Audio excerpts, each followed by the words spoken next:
Imagine that I come to you and ask for your help making something that you're an expert at. You agree? And we get started. A few hours pass and you're still working hard at it, and you look over and realize I'm sitting there on my phone scrolling through cat videos. You could ignore it and just finish the project, but then you end up getting 3 questions that pop into your head. Will you have taught me how to do it myself? Will you have actually helped me long term? And did you just trap me into an endless cycle of me always having to come back to you for help? Now, if you would have had certain requirements that I had to meet prior to you actually accepting to help me, chances of me getting the successful outcome that I wanted are pretty high. And the same thing happens with Buy Here, Pay Here dealerships. What's going on, my beautiful people? My name is Mark Beneke, a proud member of the Westland Auto family. And in today's video, we're going to be covering all of the requirements and qualifications of Buy Here, Pay Here dealerships so that you know exactly what you need to meet in order to get approved. And that will include the general ones across pretty much every single Buy Here, Pay Here, the ones from places that I would not really recommend, the okay ones, and then the ones that you should definitely keep an eye out for. I know most people just assume in-house financing. Yo, you got a pulse? Yeah, you're approved. And in fact, they're not wrong, which is exactly why I broke it up into these 4 sections. Because barring us not being able to get somebody approved for legal reasons, we can approve anyone. But will they and should they, based off of the terms that they want? We'll come back to that in a second. Let's start with the generalized across the board. Nearly every single Buy Here, Pay Here dealership will require proof of income, proof of residence, a license or a valid photo ID, a down payment, and you in person. That's it. Pretty easy, right? Now, I say nearly every because this is where we get into the realm of whether we would recommend them or not. Type number 1. The requirements here will be nearly non-existent. It'll pretty much be that, yeah, as long as you have a pulse, you can get them an ID and you can get them 50 to 70% down, you're good. Hell, honestly, some of them might not even ask for an ID. Are you guys on drugs? They won't run your credit, likely won't even ask you for proof of income, proof of residence, anything. So why is this a problem? You are simply a transaction, and they're banking on the fact that you will be defaulting soon, and they could just go repo the car and put it right back for sale. They don't care who you are or whether you can truly afford the vehicle, only that you can put enough of a down payment to be able to cover all of their expenses and make a profit immediately. There are so many risks that they're taking by not verifying your information, legally, financially, ethically. If they care that little about protecting their own things, what makes you think that they care at all about protecting you? You think I give a... And that brings us to type number 2. Just the, okay. These are the ones that we don't necessarily recommend them, but we're not going to recommend them. They'll likely require some form of proof of income, but the down payments are going to be still hovering around 50%. And they will run your credits to make sure that you are who you say you are, and that they're not running any massive risks. Now, why do they fit into this category? Because it really all depends on how they've structured their program once they fit you into it. If they report to credit, then it can still be okay because you could use it as a stepping stone to allow you to get ahead. However, there's still a lot of room for improvement because it's likely that their entire program is about reducing their risk, not helping you. Which brings us to type number 3, the ones we would give the thumbs up to.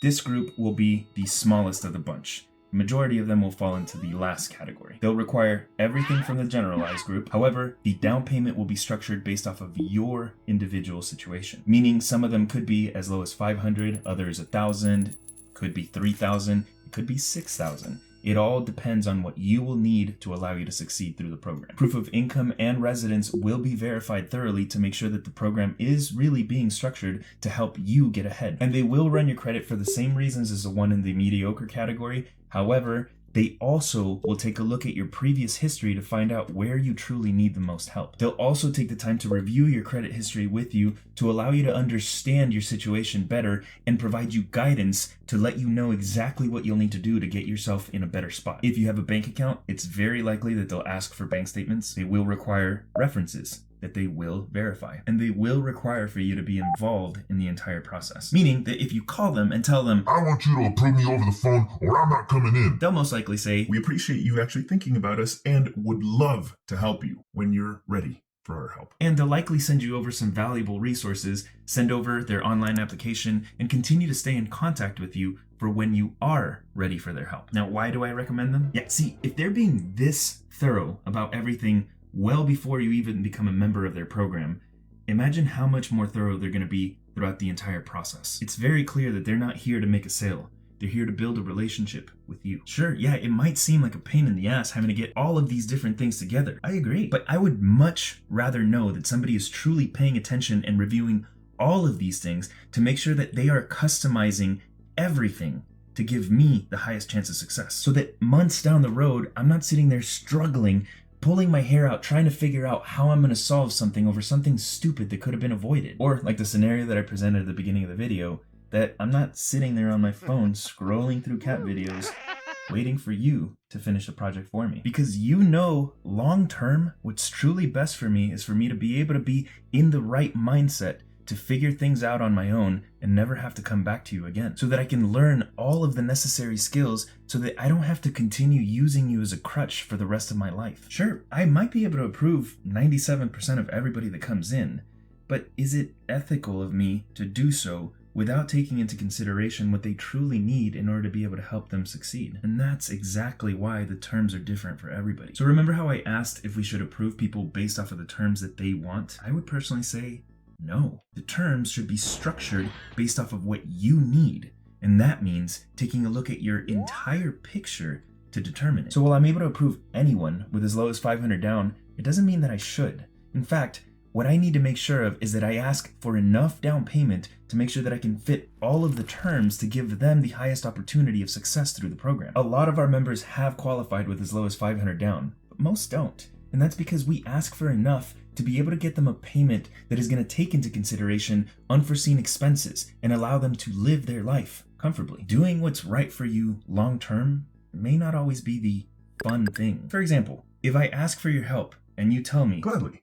But first, I need for you to buy all of the tools, and I need you to draw out an entire plan and show me exactly what you're trying to accomplish and how much time you're going to be able to devote to it. I might be a little bit upset initially, but if you do it knowing that you're setting me up for failure just because you didn't want to make me upset or you didn't want to lose the sale in the moment, then you're not really helping me. In fact, you're screwing yourself and me in the process. Would you rather appear like the bad guy initially in the moment, knowing full well that in the future you're going to change the entire course of their life and become the good guy? Or would you rather appear like the good guy up front, knowing that you're going to end up being the bad guy? I guess that's up to you, but I know what I would prefer. And while we're on that note, I truly do hope that you're finding this information useful. And all I ask in return is one tiny favor. If you're in the Fresno area and you happen to know somebody that could use our services,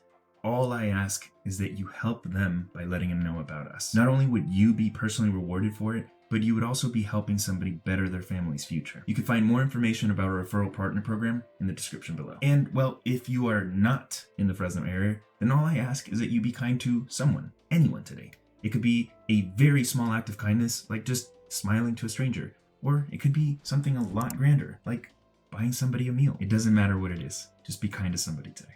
Thanks. Now, I know it may seem like I kind of went into a little bit of a tangent there, but it's actually crucial for you to know what to expect and what to prepare. Proof of income, like your last 3 pay stubs, your award letter, bank statements. Proof of residence, like a utility bill or a phone bill. A license or a photo ID, although I strongly recommend that if you only have a photo ID, go and get your license immediately. As much of a down payment as you can possibly get.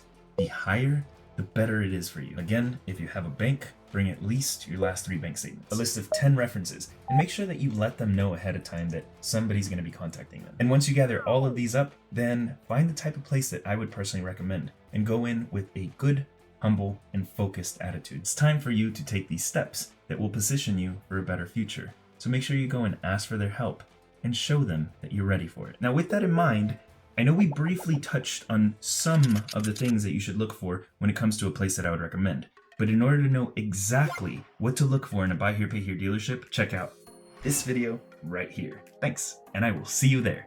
Okay, bye!